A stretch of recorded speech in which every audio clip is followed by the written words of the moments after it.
कुंज विहारिणे नमः। श्री स्वामी हरिदास विजय तीर्थराम। हमारी सबसे बड़ी समस्या स्थूल दृष्टि और स्थूल बुद्धि का प्रयोग करने की है। अपने स्वभाव के अनुसार हम जगत में एक ही पक्ष को देखना चाहते हैं और देखते भी हैं, जो हमें अनुकूल, प्रिय और सुखकर हो, भले ही उसका दूसरा पक्ष हमें बाद में दुख देने वाला ही क्यों ना हो। सुखी, आनंदित होने का हमारा प्राकृतिक स्वभाव है। सब समय हम सुख और आनंद की खोज में ही तो हैं। भाग रहे हैं सुख की ओर, दौड़ लगी हुई है कौन पहले पाले। संसार का भौतिक नश्वर सुख भला हमें कब आनंद दे सकता है। घर बन जाए तो सुखी हो जाएंगे, व्यापार नौकरी में उन्नति होती रहे तो सुखी हो जाएंगे, घर में संतान हो जाए तो सुखी हो जाएं, एक बढ़िया हाथ में मोबाइल हो तो सुखी हो, एक कार ले ले तो सुख मिले, परिवार के साथ कहीं देश विदेश में घूम आए तो सुख मिलेगा, बाहर किसी अच्छे होटल में खाएं पिएं तो आनंद मिलेगा। सुख पालेने की भी एक मृगमरीचिका होती है। क्या यह सत्य है? घर बन गया, कुछ दिन सुख मिला, किंतु अब इच्छा हुई कि काम चलाने के लिए तो ठीक है, किंतु कुछ और बड़ा होता, बढ़िया इंटीरियर भी होता तो सुख मिलता। व्यापार नौकरी में दाल रोटी तो चल रही है, किंतु समाज, नगर, देश में नाम होता तो कोई बात बनती भी। मोबाइल महंगा तो ले लिया, किंतु एप्पल का होता तो कुछ स्टेटस बनता। कार ले तो ली है, छोटी है, एक एसयूवी तो एसयूवी ही होती है।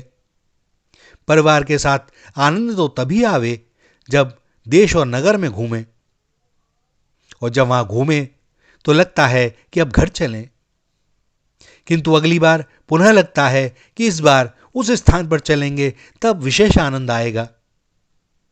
उस होटल का खाना तो ठीक है, किंतु वैसा नहीं है जैसा सुना था, अगली बार उससे अच्छी होटल में चलेंगे। भौतिक सुखों की लालसा, तृष्णा, इच्छा पूर्ति के लिए जो धत्कर्म न करा दे कम है। एक इच्छा पूरी हुई नहीं कि दूसरी मुंह बाए खड़ी रहती है, और वह काल्पनिक सुख आगे मिलेगा, यह भ्रम सदैव बना ही रहता है। जिनके पास धन नहीं है वे धन के लिए दुखी हैं, और जिनके पास धन है वे भी धन के कारण दुखी हैं। धनहीन तो अपनी व्यथा सबसे कहकर या प्रारब्ध दोष मानकर उसे स्वीकार कर लेता है, किंतु धनवान अपनी पीड़ा कहे तो किससे कहे। कौन मानेगा कि धनवान भी दुखी हो सकता है। स्मरण रखें कि हमारी आवश्यकताएं अत्यंत सीमित हैं, किंतु इच्छाएं अनंत।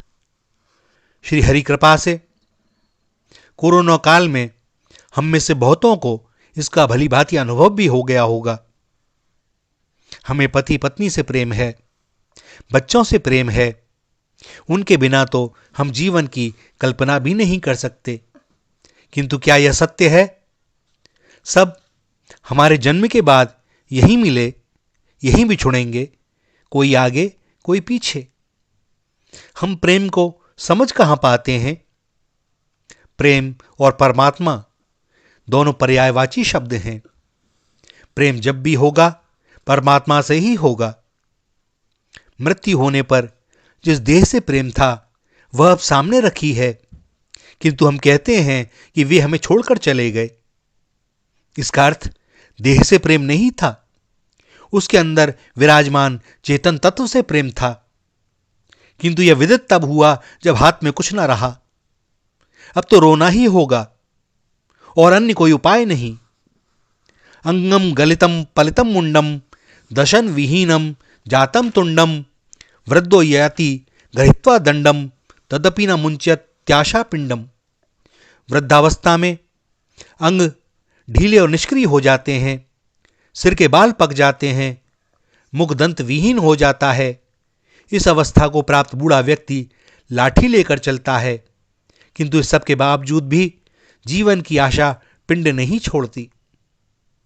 हम लोग बाल्यावस्था में खेलकूद में लगे रहते हैं, वयस्क होने पर स्त्री अथवा पत्नी में आसक्त रहते हैं और वृद्ध हो जाने पर तमाम चिंताओं से ग्रस्त रहते हैं।